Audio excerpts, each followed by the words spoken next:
you certainly understand that a ThinkPad is gonna be part and parcel of that daily grind. It's just one of those laws of nature. No corporate scenery is complete without a ThinkPad. I think Rembrandt used to paint about it back in the 16th century. Go on, Google it. The seriousness in here is so intense that I think I need a change of clothes. Much better.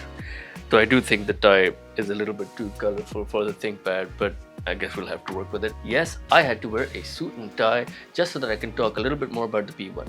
I put exaggerated hand gestures now just because of the suit. It just comes with the suit, okay? This is the universal design language of business. No style, just substance. There's nothing on the P1 that is there for aesthetic purposes. It's just functional. You just use it, you just do. Now, what on earth is this icon of serious black and white doing in the midst of my regular RGB craze, rather infantile gaming laptops? Well, I recently came across a creator-oriented brand try to make a gaming laptop, and then I saw a gaming-oriented brand try to come up with a laptop for creators. And now Mr. Suit and Tie here has had a go at making a laptop for gamers. Unintentionally, of course, it's a mistake.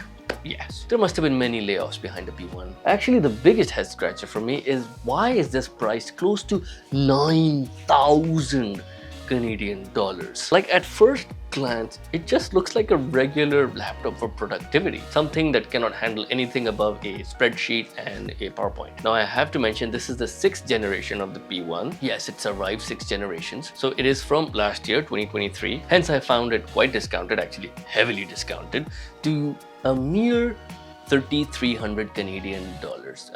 Before tax, of course. Even so, that amount is not cheap by any standards, but for a 4090, I think it's pretty reasonable. And a ThinkPad machine at that. I'm just saying a lot of the Gen 6 P1s right now are on discount, so you should check out Lenovo's website for that. So can the P1 really be a gaming machine for you? I don't know. Well, let's find out. So I have to ask at the start of my every video, if you're into tech and gaming, do consider subscribing to my channel. And if you like the content from this video, give me a thumbs up and let me know. Now, the 4090 in here means 16 gigabytes of VRAM. And that's the max amount of VRAM you can get in a laptop so far. So this means more space for high resolution textures for sharper results, ease of handling 4K resolution for both games and video editing, and also more consistent frames. So you should get good results with those 1% lows. And if a laptop has a 4090, it is always going to boast a pretty premium price tag. Now, there are actually quite a few GPU options available in the P1. You can get an RTX 5080, an RTX 3580, a 4080, even an RTX 4080. Other than that, this has an i9 13th generation processor, again because it's from 2023. It has a 3900H with about 14 cores, and the performance scores can boost up to 5.4 GHz. You'll also see the vPro on the i9 sticker there, and that doesn't mean any performance benefits. It just means it has capabilities for remote IT management, and that's just part of the ThinkPad's corporate charm. It just needs to be reportable to some other entity. The thermals for the CPU and GPU are both managed with liquid metal and also with a vapor chamber, which takes up most of the space on the inside. This means we just get one slot for an SSD in here, a Gen 4 SSD at that. I have a single terabyte stick in here. Personally speaking, it's good to have 2 slots at least, because if you're going to be using this device for gaming and creative purposes, you need a lot of space. As an example, for any one of my videos, I generally gather around 150 to 200 gigabytes of footage, and couple that with games, a terabyte is not going to do much for me. That being said, we still get 2 SODIMMs for replaceable RAM.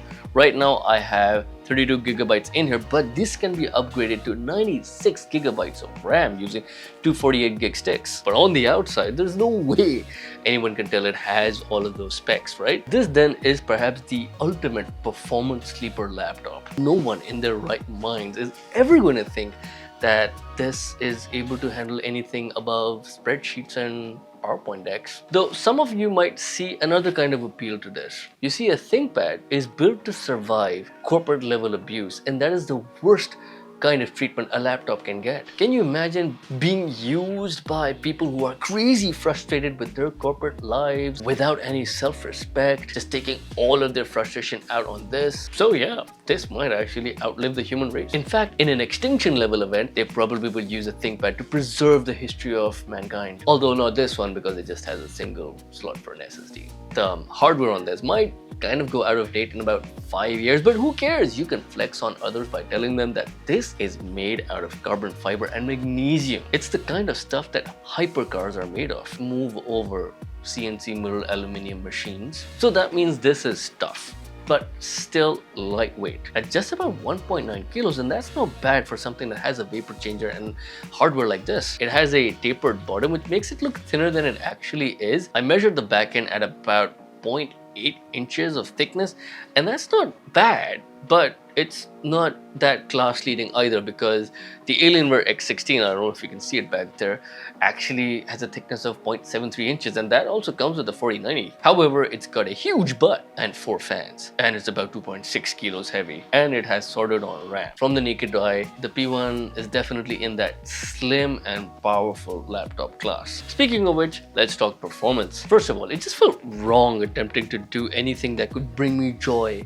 on a ThinkPad, let alone gaming. I will say this though, there is a slight limitation in the performance results I'm about to show you, is that I could not switch on dedicated GPU mode on this. Usually in a Lenovo you can access it through the Vantage software and it's just a flick of a switch, but on this you'll have to go into the BIOS and then activate it. It basically made the device unusable. The screen was stuck at full brightness and I couldn't use the GPU anymore, so kind of useless to me. But in its regular hybrid mode settings, it worked perfectly fine. And there are also several complaints online about this. It's not just this machine. So maybe Lenovo comes up with a solution down the line. So if that happens, you can probably consider a 10 to 15% performance bump in the benchmarks I'm about to show you. So getting to that, I want to start off with the 3D Mark TimesPy benchmark results. And I got very inconsistent results for some reason. Once I got a score of about 13,700 points, and then I got a score of 14,500 points. But the best result that I got was around 15,400 points. Now that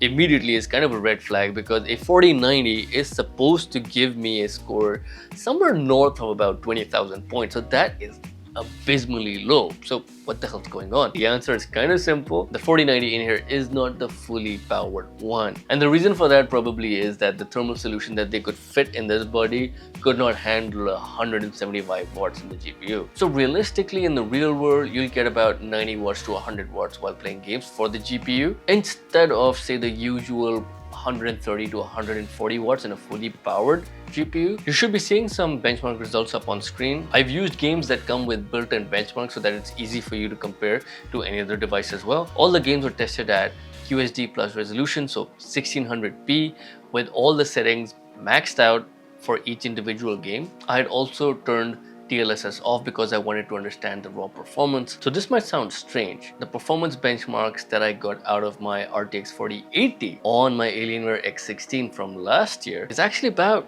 10% better than a 4090 in here. Now, how does that make sense? It is just because of the lower power being fed to the 4090 in here. The one on the X16 is a fully powered 4080. And now I do ask myself, and you might be asking the same question, what's the point of getting a 4090 that cannot even outperform a 4080? You could actually get a 4080 in the X16 for close to this price as well. Now I do want to re-emphasize, with dedicated GPU mode on, this may have actually matched the performance of the 4080. And I know that still doesn't make sense, but the X16 needs to rely on 4 fans and vents on all 3 sides, and it can become actually pretty loud as well in order to get the best out of the 4080. Mr. Smarty Pants here, on the other hand, actually doesn't make a whole lot of noise when it comes to operating at its peak performance. And despite its thin package, there's no coil whine, it's just a whooshy sound. So I still think it's something to appreciate that the ThinkPad manages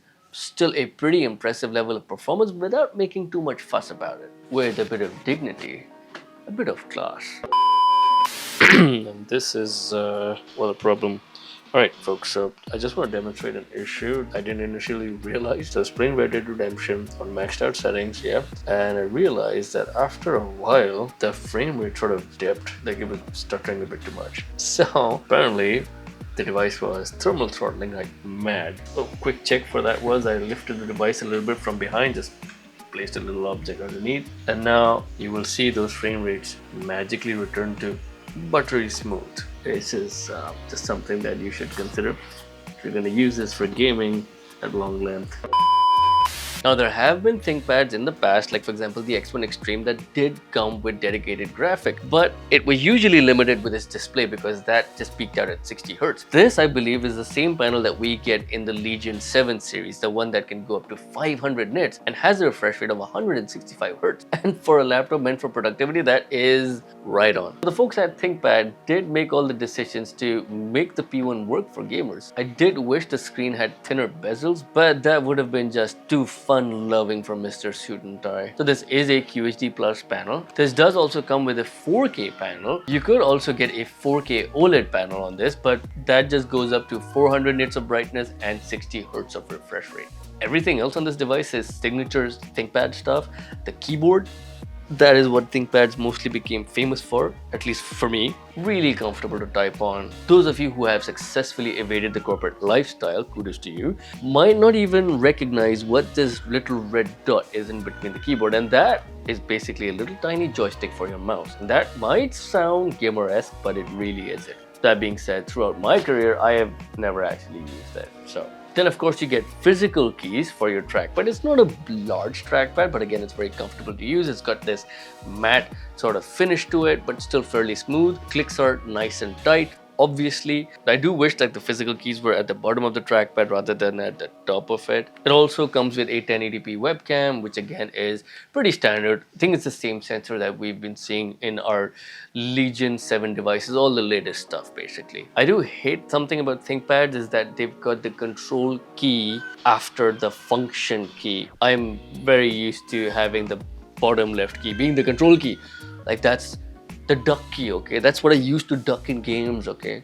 And then I end up not ducking and then I end up dying. So that's kind of frustrating, especially when I'm in a suit and tie. There was one important failing in this device as a gaming laptop. It doesn't have a great central command software. Usually we'll get Vantage in a Legion laptop. This also has Vantage, but it's the commercial Vantage edition, which is devoid of any kind of advanced settings. For example, you being able to set like the performance mode that you get in regular Legion laptops through your function Q shortcuts, or you being able to change your fan curves. As a PC gamer, that kind of makes me itchy not being able to do that. If you look at Lenovo's advertisement for their top tier ThinkPads, they're showing engineers, they're showing photographers, people who are just out and about doing serious work who need a bit of performance and a bit of grunt on the go. One thing is for sure, this is a reliable and dependable machine, and it's been tested to deal with harsh environments. It's tough, it's lightweight, it's portable.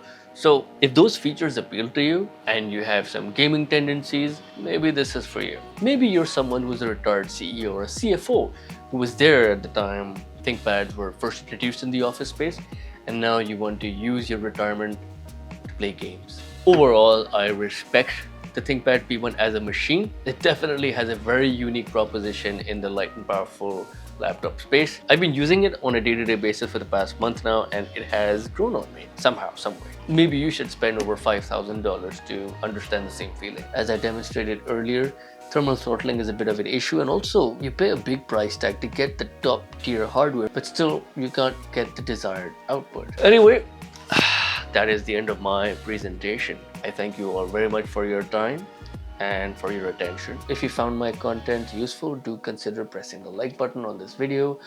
And if you're into tech and gaming, please do consider subscribing. All right, see you next time, guys.